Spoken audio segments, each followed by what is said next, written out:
ವಿದ್ಯಾರ್ಥಿನಿಯರೇ, ಇವತ್ತಿನ ದಿನ ನಾನು ಪಾಠ ಮಾಡ್ತಾ ಇರುವಂಥದ್ದು ಅಧ್ಯಾಯ 1. ಇದಕ್ಕೆ ಸಂಬಂಧಿಸಿದಂಗೆ ನಾನು ಏನು ಮಾಡ್ತಾ ಇದ್ದೀನಿ ಅಂತಂದ್ರೆ ಇಲ್ಲಿ ಪಾಠ ಬೋಧನೆಯನ್ನು ಮಾಡ್ತಾ ಇದ್ದೀನಿ. ರಾಜ್ಯಶಾಸ್ತ್ರ 1 ಅಧ್ಯಯನ ಅಂಥೇಳಿ ಪಾಠದ ಹೆಸರದ ರೀ.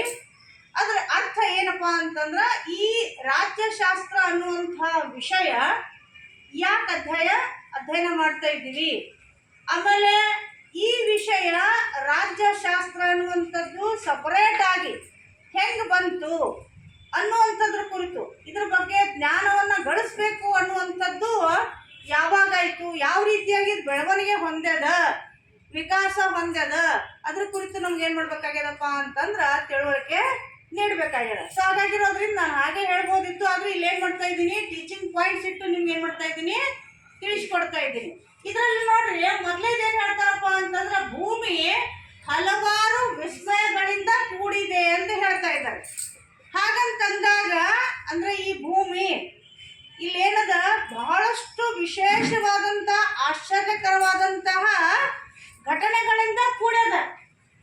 ಇನ್ನೂ ಕಂಡುಹಿಡಿತಾ ಇದ್ದಾರ್ರಿ ಎಷ್ಟೋ. ಈಗ ನೋಡ್ರಿ, ಗಾಳಿ ಬೆಳಕು, ಅದೇ ರೀತಿಯಾಗಿ ಭೂಮಿ ಮೇಲೆ ಬೀಜ ಬಿತ್ತೀವಿ, ತಾನೇ ಬೆಳೀತದ, ಹೌದಾ ಇಲ್ವ, ನೀರು ಬರ್ತಾ ಇದೆ, ಅದನ್ನೆಲ್ಲ ನಾವು ಕುಡಿತಾ ಇದ್ದೀವಿ, ಏನೋ ವಿಶೇಷತೆಗಳಿದ್ದಾವ್ರಿ, ಹೌದಾ. ಎಷ್ಟೋ ಜನರು ಪ್ರಶ್ನೆ ಕೇಳ್ತಾರೆ, ಏನು ಕೇಳ್ತಾರ, ಕೋಳಿ ಮೊದಲು ಮೊಟ್ಟೆ ಮೊದಲು, ಹೌದಾ ಇಲ್ಲ, ಮನುಷ್ಯರು ಫಸ್ಟ್ ಹೆಣ್ಣು ಗಂಡು, ಯಾರು ಹುಟ್ಟಿದ್ರು, ಇಂಥವೆಲ್ಲ 108 ಪ್ರಶ್ನೆಗಳು ಬರ್ತಾವ್ರಿ. ಅಂದ್ರೆ ಜಗತ್ತಿನೊಳಗೆ, ಪ್ರಪಂಚದೊಳಗೆ ಈ ಭೂಮಿ ಮೇಲೆ ಇನ್ನೂ ಕಂಡುಹಿಡಿಯುವಂಥದ್ದು ವಿಷಯಗಳು ಬಹಳಷ್ಟು ಇದೆ. ಒಂದಿಷ್ಟು ಕಂಡುಹಿಡ್ದಿದಾರ, ಎಂಥವುಗಳು ವಿಸ್ಮಯಗಳು, ಆಶ್ಚರ್ಯಕರ ಸಂಗತಿಗಳಿಂದ ನಮ್ಮ ಭೂಮಿ ಏನಾಗ್ಯದಪ್ಪ ಅಂತಂದ್ರೆ ಕೂಡ್ಯದ. ಅದನ್ನ ಅಧ್ಯಯನ ಮಾಡಲಿಕ್ಕೆ ಅಂತ ಏನು ಮಾಡಿದಾರಪ್ಪ ಅಂತಂದ್ರೆ ಸಾಕಷ್ಟು ಜನರು ಪ್ರಯತ್ನ ಮಾಡಿದಾರ.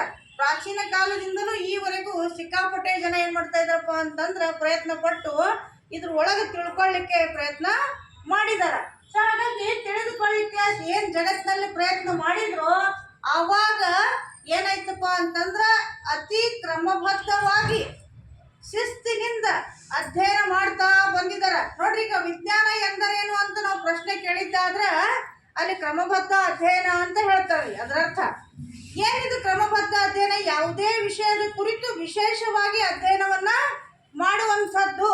ಸೊ ಹಾಗಾಗಿ ಈ ವಿಜ್ಞಾನ ಅನ್ನುವಂಥದ್ದಲ್ಲಿ ನಮಗೆ ಬಂತ್ರಿ, ಕ್ರಮಬದ್ಧವಾಗಿ ನಾವು ಏನು ಮಾಡ್ತಾ ಇದ್ದೀವಿ, ಅಭ್ಯಾಸ ಮಾಡ್ತಾ ಇರೋದ್ರಿಂದ ಇದು ವಿಜ್ಞಾನ ಅಂತ ಟ್ರೀಟ್ ಆಗ್ಯದ.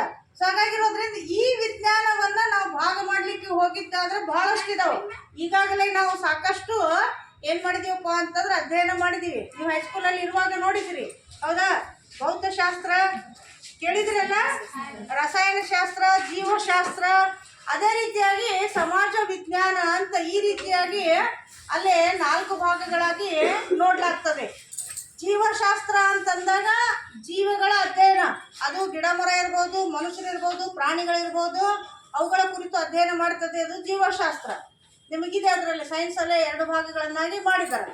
ರಸಾಯನಶಾಸ್ತ್ರ ಎಲ್ಲ ಕೆಮಿಕಲ್ಸ್ ಬಗ್ಗೆ ಅಲ್ಲಿ ಏನು ಮಾಡ್ತಾರಪ್ಪ ಅಂತಂದ್ರೆ ಅಧ್ಯಯನವನ್ನ ಮಾಡ್ತಾ ಇದ್ದಾರೆ.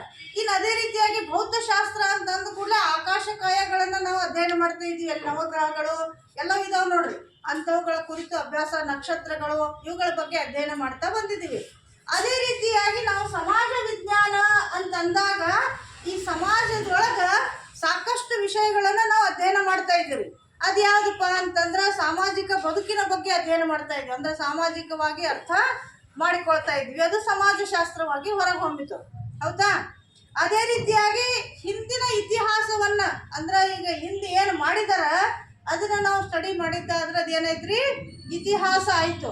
ಹಣಕಾಸಿನ ವಿಷಯ ಕುರಿತು ನಾವು ಅಭ್ಯಾಸ ಮಾಡಿದ್ದಾದ್ರೆ ಅದು ಅರ್ಥಶಾಸ್ತ್ರ ಆಯಿತು. ನಿಮಗೆಲ್ಲ ವಿಷಯಗಳು ಇದಾವ್ರೆ ಓದ್ಕೊಳ್ಳಿಕ್ಕೆ ಅಂತ ಐತಲ್ಲ.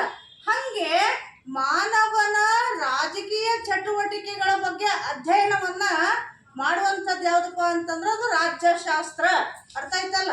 ಸೊ ಹಾಗಾಗಿ ಈ ರಾಜ್ಯಶಾಸ್ತ್ರ ಅನ್ನುವಂಥ ವಿಷಯ ಇಲ್ಲೇನಾಗಿದೆಪ್ಪ ಅಂತಂದ್ರೆ ಎಲ್ಲ ಇದಕ್ಕೆ ಸಂಬಂಧಿಸಿದ ವಿಷಯಗಳಿಗಿಂತಲೂ ಶ್ರೇಷ್ಠವಾದಂಥದ್ದು ಅಂತ ಹೇಳ್ತಾ ಇದ್ದಾರೆ. ಯಾವುದ್ರೆ ಈ ರಾಜ್ಯಶಾಸ್ತ್ರ ಅನ್ನುವಂಥದ್ದು ಶ್ರೇಷ್ಠವಾದದ್ದು. ಮತ್ತು ಹಾಗಂದಾಗ ರಾಜ್ಯಶಾಸ್ತ್ರ ಎಂದರೇನು ಅಂತ ನಮಗೆ ಪ್ರಶ್ನೆ ಬರ್ತದೆ ರೀ. ರಾಜ್ಯಶಾಸ್ತ್ರ ಅಂತಂದ್ರೆ ರಾಜ್ಯ ಮತ್ತು ಸರ್ಕಾರದ ಕುರಿತು ಅಧ್ಯಯನವನ್ನ ಮಾಡುವಂಥದ್ದು ಅಂತ ಹೇಳ್ತಾರೆ. ಸೊ ನಾನು ಇವತ್ತಿನ ದಿನ ಏನು ಮಾಡಿದ್ದೀನಪ್ಪ ಅಂತಂದ್ರೆ ಪೀಠಿಕೆಯಲ್ಲಿ ಸ್ವಲ್ಪ ಅದ್ರ ಮಟ್ಟಿಗೆ ತಿಳುವಳಿಕೆ ಹೇಳಿದ್ದೀನಿ. ಇಷ್ಟ ಆದರೆ ಲೈಕ್ ಮಾಡಿರಿ, ಶೇರ್ ಮಾಡಿರಿ ಮತ್ತು ಕಮೆಂಟ್ ಮಾಡಿರಿ. ಧನ್ಯವಾದಗಳು.